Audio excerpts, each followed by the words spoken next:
Yeah, so a real shock to the outside, to obviously North Wales and other people, but to us, not really, because we've worked hard in pre-season, and I know we spoke a lot about it, how hard we've worked, and not having friendlies and things like that, and some of the things we've done. So we were confident from within that we'd cause North Wales a lot of problems today, and we played a certain way today that sort of made us really dominant. You use the word attitude over and over again, and again really pleased with the way the lads defended their line there. I mean, Crusaders were coming back into it that second half, and the players were really throwing their body on the line, weren't they? Yeah, there's a much better atmosphere around the camp this year.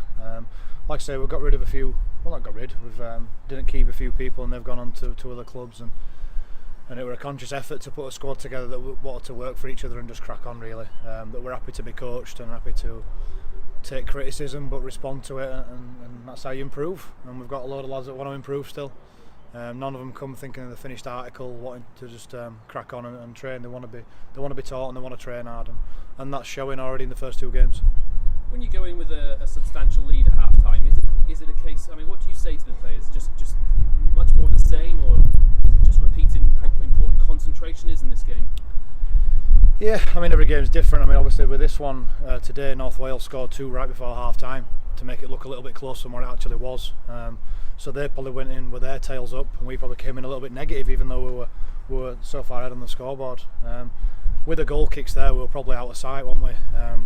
After half an hour, and we were that dominant. But one little kick changed it. We just needed to keep doing what we were doing, and we tried a bit of an attacking kick around the halfway line for no reason really, and then from then on they sort of dominated the last 10 and scored 2 tries. So it weren't a case of concentrating, because we came in a little bit with his heads down, to be honest, because of the 2 tries we conceded. So we just needed to pick them back up, remind them of the first half hour that we'd done that was so good, and they're a bit tit for tat the second half, but the damage we've done in that first half an hour.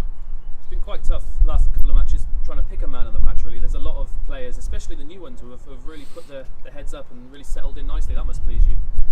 Yeah, I mean, you want it really where you couldn't look and just pick a definite man of the match. You want it where you've got a few contenders every game, and you want them to be different every week as well. And that's a sign of a good team, where different people are the standout, or nobody stands out. It's just a good team performance. They're the sort of ones that coaches enjoy, really, because it proves that your hard work's paid off and your team selection's been right. So, no, people are contributing at different times during the game, and if someone makes a mistake, people are just getting around them and they just crack on with the next job in hand. I mean, like Alex Gaskell, really good again today at fullback. He made an error from a kick-off, no getting his heads down, people just got around him, whereas last year that wouldn't definitely not have been the case. So we've got a different mentality, a different feeling about the place this time, and that's what showed. I think we'd have probably lost that last year, even if we were ahead. Your brother's team, Siddle, put on a great performance yesterday, and one of the sides that we could face is Toronto. Looking ahead to the draw now, is it a case of maybe getting one of the big boys, or would you prefer an amateur side? Well, there's only the one left, I think, because I think Egremont are going to get knocked out today, looking at the latest score. So you're looking at Haydock, and that's it. But they've shown that they're not easy either. So we'll just take anyone, to be honest. You've got a range there of someone who you should beat. There won't be many teams left in that will go in as favourites as anyway. So we'll be underdog in pretty much most of those ties, whoever we draw. So we'll just have a crack at them, whether it is. If it's a championship team or one of the bottom end Super League teams, then it's a good opportunity for us to show what we're about, and a good chance for some of the lads to really show themselves and show that we have got some good players down here. We've done a lot of hard work, and the lads probably deserve a bit of exposure if we can get that. Finally, a week today we begin our league campaign against Hunslet. It's going to be tough for you to pick a 19, isn't it? I mean, there's a lot of players who have put their hand up for selection. Yeah.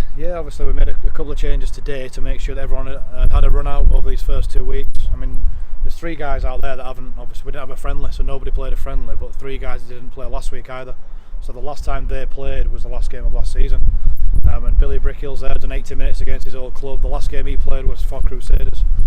So they're putting a good shift there. Jack Mitchell, I thought, were good when he came on at half time, and Jordan is an handful as well. So James Walters missed out today. Benstead was ill, and Kareem Williams, who played well last week. So competition with places is going to get better and better if people stay fit, and that's what we want. We're still on the lookout for a couple of players to bring in as well to make us even stronger going into the league campaign.